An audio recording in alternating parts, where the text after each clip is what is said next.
বিরতির পর আবার আপনাদের স্বাগত।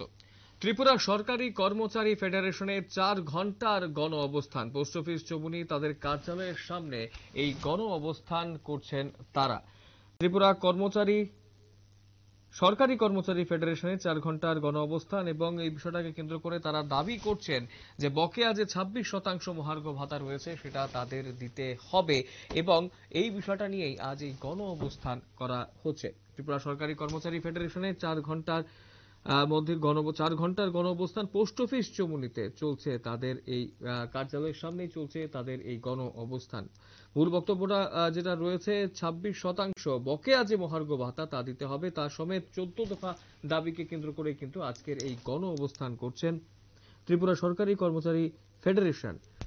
আজকের এই গণ অবস্থানকে কেন্দ্র করে কি জানাচ্ছেন ত্রিপুরা সরকারি কর্মচারী ফেডারেশনের নেতৃত্ব শান্তি দেবনাথ, শুনবো। নমস্কার। আজকে ত্রিপুরা সরকারি কর্মচারী ফেডারেশন পোস্ট অফিস চৌমুহনীর উদ্যোগে 14 দফা দাবি আদায়ের লক্ষ্যে 4 ঘন্টার গণ অবস্থানের আয়োজন করা হয়েছে। আমরা এক্ষুনি এই গণ অবস্থান আমরা শুরু করতে যাচ্ছি।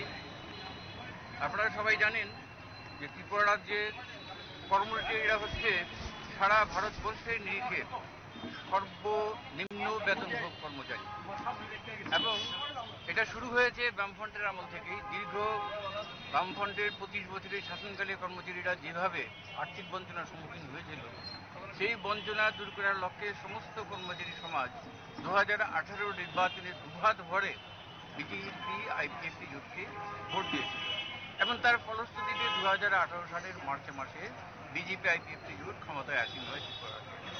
কিন্তু ক্ষমতায় আসীন হওয়ার পর দেখা গেল বিজেপি আইপিএফটি জোট তার যে কর্মচারী নীতি, সেই কর্মচারী নীতি বামফ্রন্টের চাইতেও আরও অনেক খারাপ।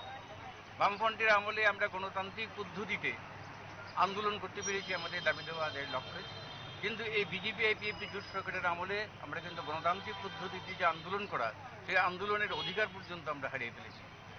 এবং এই বিজেপি আইপিএফটি জোট যে ক্ষমতায় এসেছিল তার প্রধান কারণ ছিল বিজেপির দ্বিতীয় শক্তিধর নেতা অমিত শাহ সুনামুড়ায় একটা জনসভায় তিনি প্রকাশ্যে ঘোষণা করেছিলেন যদি বিজেপি আইপিএফটি জোট ক্ষমতায় আসে তাহলে প্রথম ক্যাবিনেট মিটিংয়েই রাজ্যের কর্মচারীদের জন্য কেন্দ্রীয় সপ্তম বেতন কমিশন নিয়ে দেওয়া হবে।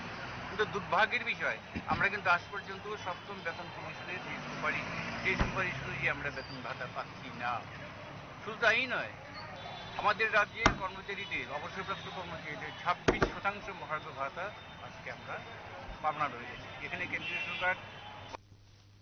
আপনারা শুনলেন ত্রিপুরা সরকারি কর্মচারী ফেডারেশনের নেতৃত্ব শান্তি দেবনাথ কি জানিয়েছেন এই গোটা বিষয়টাকে কেন্দ্র করে। 4 ঘন্টার গণ অবস্থান চলছে তাদের এবং বকেয়া 26% যে মহার্ঘ ভাতা সহ 14 দফা দাবি নিয়েই আজকের এই গণ অবস্থান করছেন তারা। এখনকার মতো সংবাদ এই পর্যন্তই। পরবর্তী লেটেস্ট নিউজ আপডেটস দেখতে শুধুমাত্র চোখ রাখবেন নিউজ ভ্যানগার্ডের পর্দায়। নমস্কার।